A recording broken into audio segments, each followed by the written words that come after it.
Chapter 6, How to Become Rich. Guess what's the best thing about getting rich? You only have to be right once.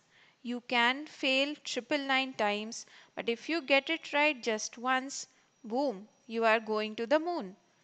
In the article, it was mentioned that according to Andrew Carnegie, if you want to become rich, you needed to do these three things. First, have a business. You can't get rich by doing a job. I don't know how true this is really. In fact, I know people my age who are making 10x more money than me at their job. But back then, I was convinced about this idea and that I had to have my own business to get rich. Ultimately, though, you have to choose what fits you. You don't need to have a business because I did it.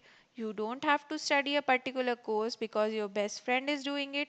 And you certainly don't need to go for a government job because your parents did it. Not everyone wants to have a 9 to 5 job. Similarly, not everyone wants to be an entrepreneur or a content creator, and that is completely okay. Do what works for you. I believe that people can be really good number 4 or number 6, but they don't realize it. Everybody wants to become number 1.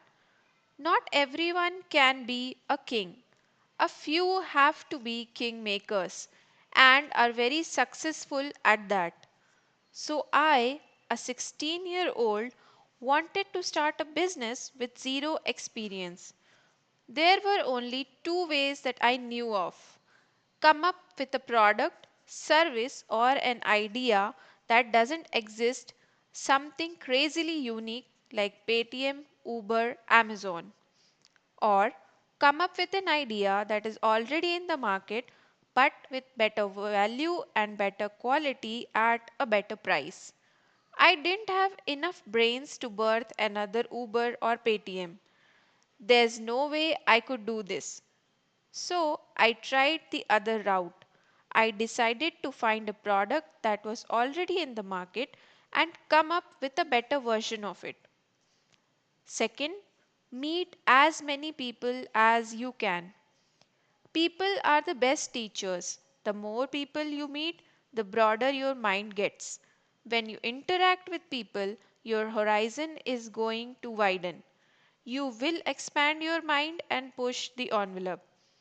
The more people you meet, the more opportunities there are for you. The more you think, the better ideas you get. The better you can network and play the game in the world. And with all that, your chances of getting rich are higher. So, I have made it a rule to reach out to one person a day, every day, for the rest of my life. I am meeting one person a day, 7 people a week, 365 people in a year, which is extremely powerful. How this rule helped me reach where I am is something I'm going to tell you later on. Third, start a business in the FMCG industry. The last step of becoming rich, as per Andrew Carnegie, is to start a business in the FMCG industry. At that time, for me, FMCG meant a Kirana store. In my town, the biggest of these were Big Bazaar and D Mart. And I couldn't bring myself to go to Big Bazaar because I knew I couldn't buy anything, and I considered myself to be inferior. When you are from a middle class family, you feel like Big Bazaar is some place only rich people can afford to shop at. It is when you are rich that you know you can go to a Big Bazaar, buy a biscuit and leave. Or you can just roam around, buy nothing and leave. It comes with a level of confidence. Until and unless you are confident in yourself and know you have buying power, you don't feel comfortable to go to places that you think are fancy. So I started going to Kirana stores nearby.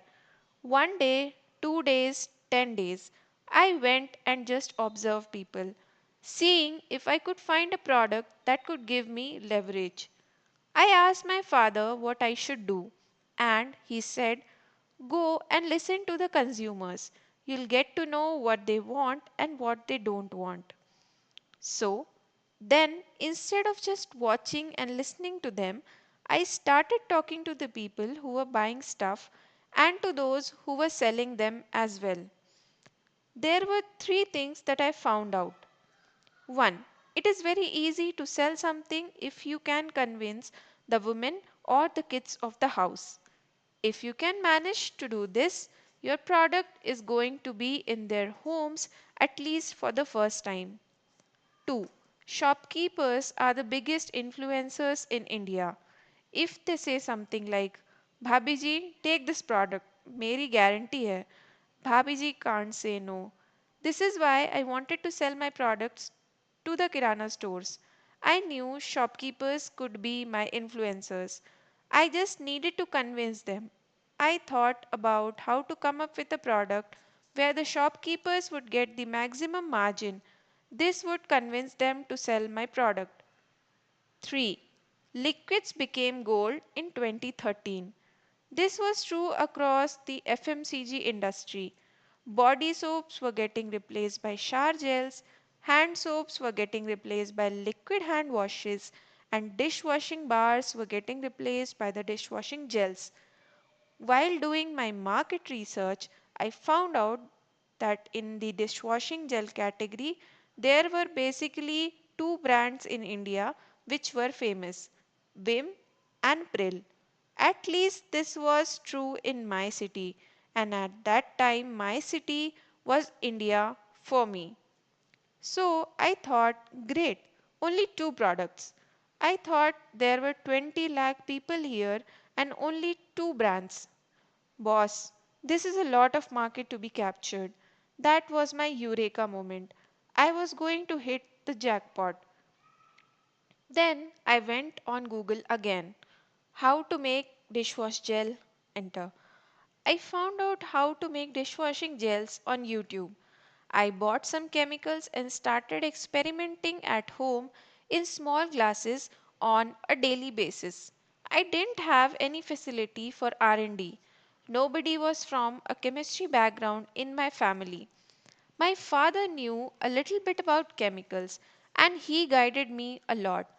Nothing else.